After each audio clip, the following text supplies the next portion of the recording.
Good evening.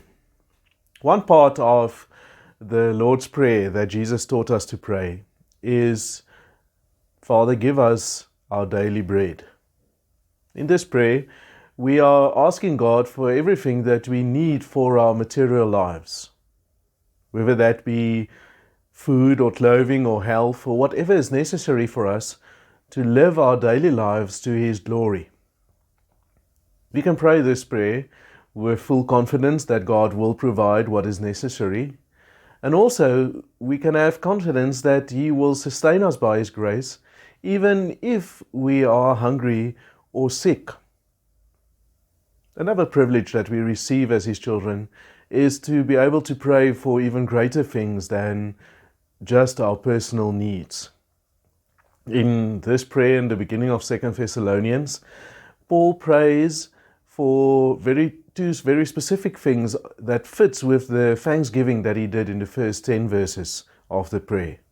In verse 11, he asks for the first thing when he prays that our God may count you worthy of His calling. Paul is praying that the grace of God will continue to renew us so that we may resemble more and more who we already are in our Lord Jesus Christ. We are believers already, and He asks that our faith may grow. We love one another already, and He asks that our love may increase. We are already persevering, and He asks for the grace to be able to continue to the very end. In the second place, Paul prays in verse 11 that by His power, that's God's power, He may fulfill every good purpose of yours and every act prompted by your faith. Now, this is a truly remarkable request. Paul is so convinced of the fact that the Spirit recreated the believers through their rebirth and their coming to faith in our Lord Jesus, that he expects that they will now have new desires that are good and pleasing before the Lord, and is directed at the expansion of His kingdom in this world. You may have had some of these desires.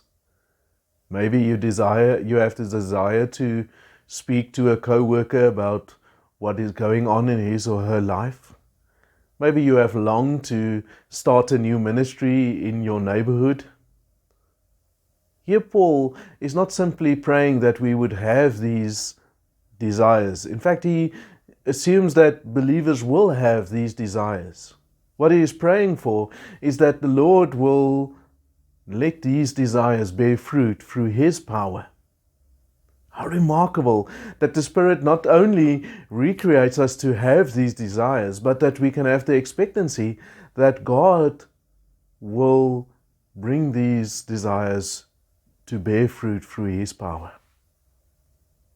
What a wonderful privilege that the Spirit fans the flames of our faith by letting us pray with great expectations of how His power can become a reality in our lives. Good evening.